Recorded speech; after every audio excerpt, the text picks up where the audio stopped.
Quem tem razão?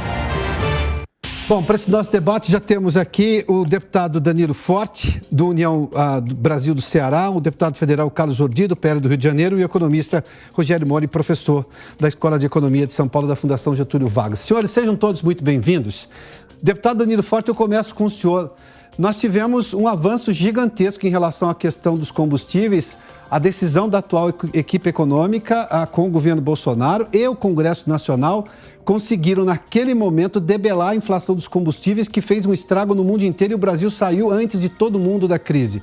Com essa possibilidade, até o momento possibilidade, de não se prorrogar essa isenção dos impostos federais a pedido do novo governo, nós já estamos mirando aí um problema de inflação, ou o Congresso pode interferir nesse processo? É preocupante, até porque o fator macroeconômico que diminuiu a inflação e controlou a inflação nesse ano de 2022 foi a lei que reduziu impostos de minha autoria, que é a Lei Complementar 194. E essa pressão do novo governo, já dentro de um estudo e de uma proposta que já tinha sido analisada na lei orçamentária do ano que vem, porque essa isenção já estava prevista orçamentariamente para ocorrer durante todo o ano de 2023, de janeiro a dezembro. Inclusive, o orçamento do ano que vem já foi feito levando em conta a isenção dos impostos federais, PIS, COFINS e ACID. E, surpreendentemente, né, o novo governo quer apagar a chama da inflação jogando gasolina. Porque se o próprio governo puxa os preços para cima, né, voltando à cobrança dos impostos federais, automaticamente aumenta a pressão dos governadores, que também querem reaver o seu ICMS, apesar da tanta arrecadação federal como a arrecadação na grande maioria dos estados não ter caído, né? O próprio Rio de Janeiro aí teve uma arrecadação de ICMS total esse ano quase 100 milhões superior ao do ano passado. O meu estado, o estado do Ceará, teve uma arrecadação total esse ano quase 60 milhões superior à arrecadação do ano passado. Então, aquela história que a arrecadação ia cair, que ia desarrumar os estados, que ia desarrumar a União, ela foi por água abaixo. A União teve uma arrecadação 8,8% superior à arrecadação do ano passado. E as transferências também da União para os estados aumentou, o que significa dizer que nós conseguimos provar para o Brasil que nós somos capazes de baixar imposto. Agora, defender o consumidor no Brasil não é tarefa fácil. Então, aí o novo governo, na sua ânsia arrecadatória, ou querendo mostrar serviço para o mercado financeiro, está abrindo mão dessa isenção, o que vai se refletir imediatamente na retomada de preço no início do ano. E aí, junto com isso, vem aumento de IPVA, IPTU, material escolar, e aí vai ter um reflexo nos outros segmentos, o que vai ajudar, inclusive, psicologicamente, no aumento da inflação. Eu acho que a gente pode estar gerando aí um desconforto muito grande no momento em que a gente conseguiu uma estabilidade. E a estabilidade está comprovada, porque nem houve a queda de arrecadação e todo mundo ganhou com a diminuição dos preços dos combustíveis, da energia e das telecomunicações, como estava na minha lei, na Lei Complementar 194. Rogério, o deputado deixou muito claro, todo mundo ganhou nesse processo. Os estados arrecadaram mais, o governo federal arrecadou mais, a população teve um preço menor, isso reativou a economia, ou seja, gerou emprego, gerou maior renda. Aliás, os números todos estão por aí. Qual é a fórmula do novo governo para mexer numa coisa que estava dando certo? É um governo que já... Boa tarde, antes de tudo, Piotr. Boa tarde, deputado Danilo Forte. Boa tarde, deputado Carlos Jordi. É um governo que já mostrou que veio, né? Gastar mais e tributar mais, né? E já demonstrou um pouco a inabilidade da equipe e daquilo que está se propondo, né? Se de fato a preocupação fosse com a nova gestão da Petrobras, poderia reeditar a medida, mesmo prorrogando por 1 ou 2 meses, enquanto o novo comando da Petrobras assume, e aí gradativamente formular uma nova estratégia de uma retirada gradual dessa desoneração, se assim o governo desejasse. Porque essa retirada abrupta, ela na verdade vai ter um impacto inflacionário brutal logo no começo do ano.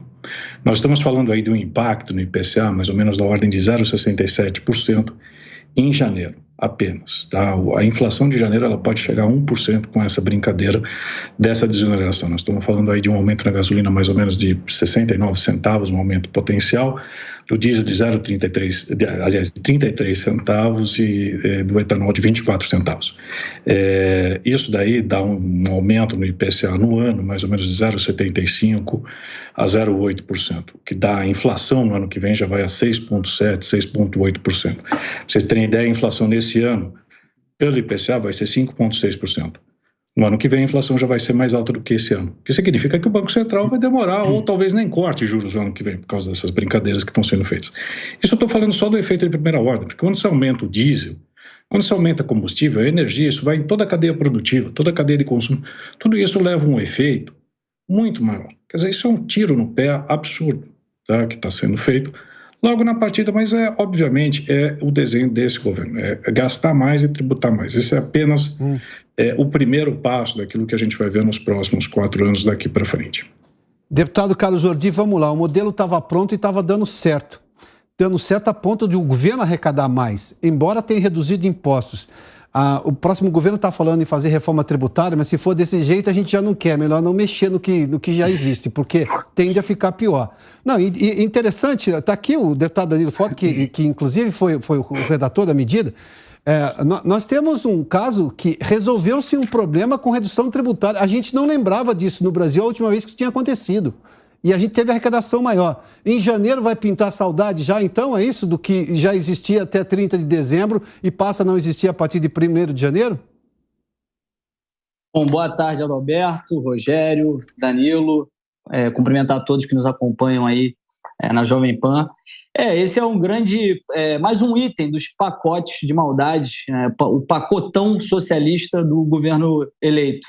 Primeiro veio a PEC da transição, uma PEC totalmente desnecessária para garantir aquilo que eles diziam que ela estava sendo elaborada para garantir os benefícios sociais, como o Bolsa Família e Auxílio Gás e vários outros desses benefícios, e furando o teto de gasto em 200 bilhões. 200 bilhões logo de cara, ainda desprezando os 105 bilhões que o presidente Bolsonaro havia reservado para o orçamento do ano que vem. E também colocando aquele mecanismo para acabar com o teto de gasto via lei complementar.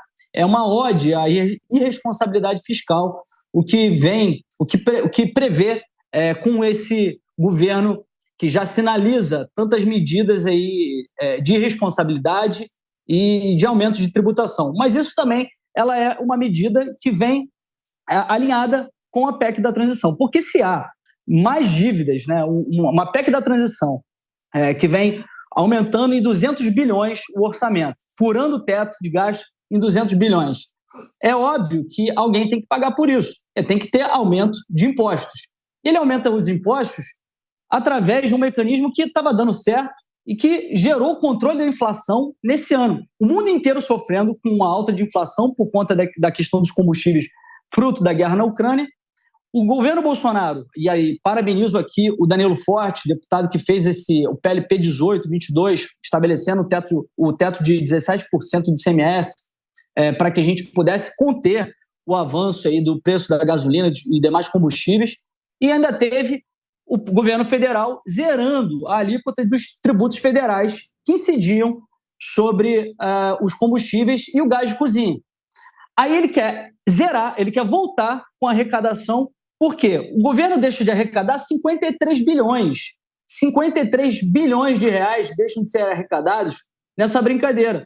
Aliás, nessa brincadeira não, nessa medida acertada que o presidente Bolsonaro fez, zerando o PIS/PASEP e o COFINS. Mas essa sanha deles de quererem arrecadar mais, querem voltar com a cobrança e aí gerando inflação a partir logo do 1º de janeiro do ano que vem.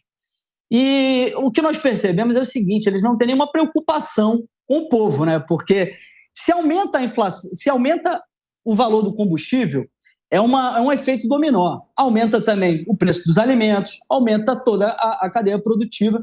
E eles vão botar a culpa em quem? Vão botar a culpa no governo Bolsonaro.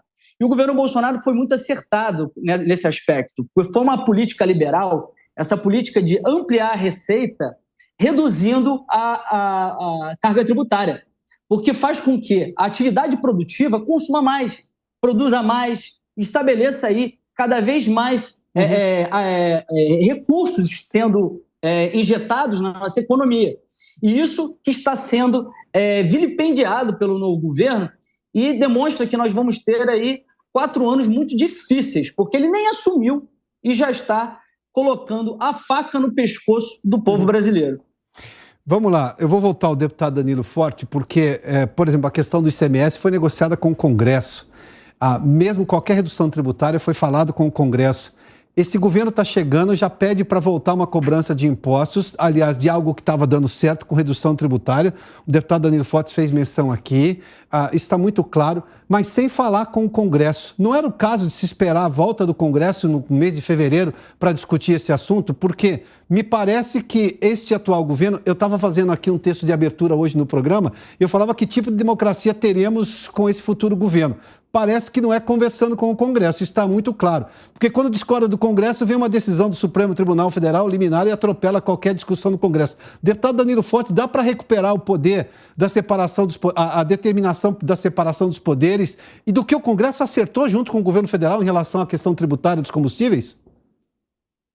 Eu acho que, inclusive, essa vitória na redução dos combustíveis, né, o Jordi nos ajudou nesse trabalho aqui, e agradeço as palavras do professor Rogério, é que nós mostramos que na autonomia que foi conquistada pelo Congresso Nacional, a gente pode avançar muito. E nós já demos um crédito de confiança ao novo governo.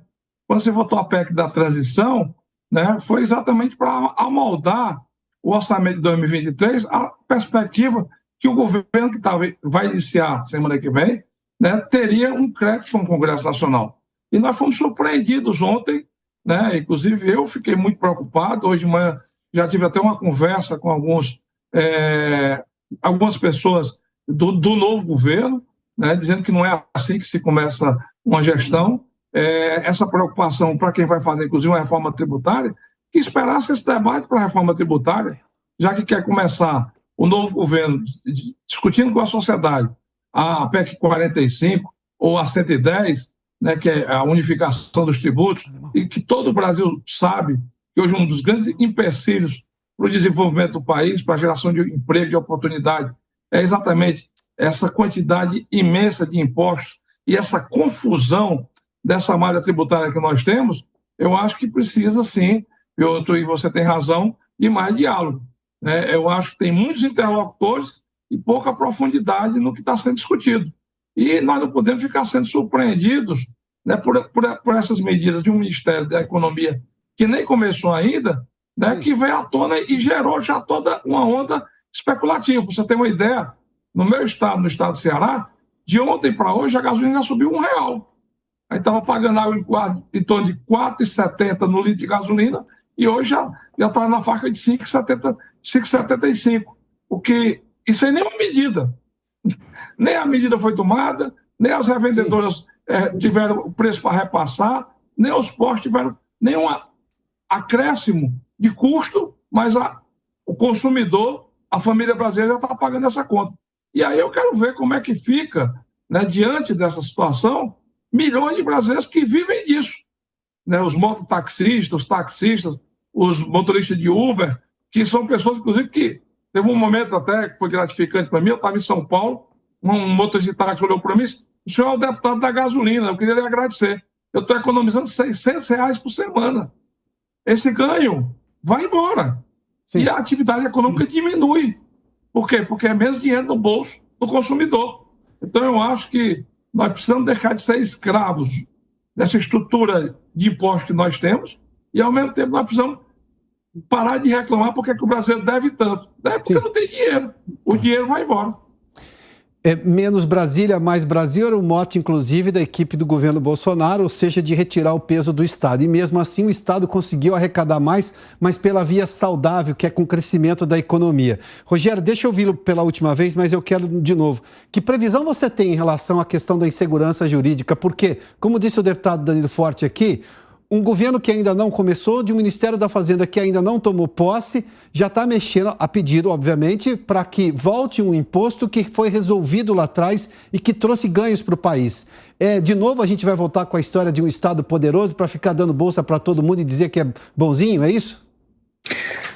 Eu acho que nós estamos vendo isso em várias dimensões, né? Essa da desoneração, do fim das desonerações, é apenas né? Nós estamos vendo no marco do saneamento, né? As mudanças aí que estão sendo propostas são terríveis, né? Retrocessos imensos aí que estão em andamento, avanços que foram feitos, né? Eu acho muito preocupante. Eu acho que mudou-se inteiramente, né? A gente tinha uma visão até o governo Bolsonaro de que havia uma preocupação de um Estado um pouco mais enxuto, né? Nós deveríamos estar pensando daqui para frente no Estado mais eficiente, numa reforma tributária e uma reforma administrativa, um Estado gastando menos e servindo efetivamente o público, né? De uma forma mais eficiente, de uma forma mais adequada, né? O Estado gastando as mesmas coisas de uma melhor forma e mais eficiente, e nós estamos voltando ao passado, né? Nós estamos regredindo para aquele Estado inchado, aquele Estado... É um passado que deu errado, né? Esse é o detalhe, né? Desculpa, Piotr. É um passado que deu errado, não é voltando a um passado virtuoso. É uma coisa que ficou para trás, era uma página virada da história do Brasil, e é um retrocesso, quer dizer, nós vamos de novo reeditar uma história que deu errado, um modelo que não dá certo, que não deu certo em lugar nenhum do mundo, e nós estamos aí perdendo tempo, vamos perder mais o bonde da história. Hoje o Brasil está lutando para ser um país de renda média, nós estamos ficando para trás já, né? Nós não estamos nem querendo virar um país rico, nós estamos lutando para continuar na renda média, tá? Então, assim, nós temos que crescer. A melhor distribuição de renda nesse país é crescer, né, com crescimento e, de preferência, as camadas mais baixas crescendo mais rápido do que as camadas mais altas. Isso que é um programa de distribuição de renda efetivo. Tá? Isso que nós temos que trabalhar. Quer dizer, o que está sendo feito é uma volta ao passado que não vai funcionar. Já não funcionou e não vai funcionar de novo. Né? E estamos aí, né? E vamos, mais 4 anos, embarcar nessa história. Deputado Jordi, dá para segurar isso aí no Congresso Nacional quando assumir a nova Câmara e, digamos, esse terço do Senado? Porque isso está muito claro, né? Isso é um retrocesso, mas governos de esquerda gostam de estados poderosos e povo pobre. É uma coisa que a história conta. Basta ler a história, a gente começa a entender isso muito claramente. Mas dá para barrar isso lá quando voltar ao Congresso ou não?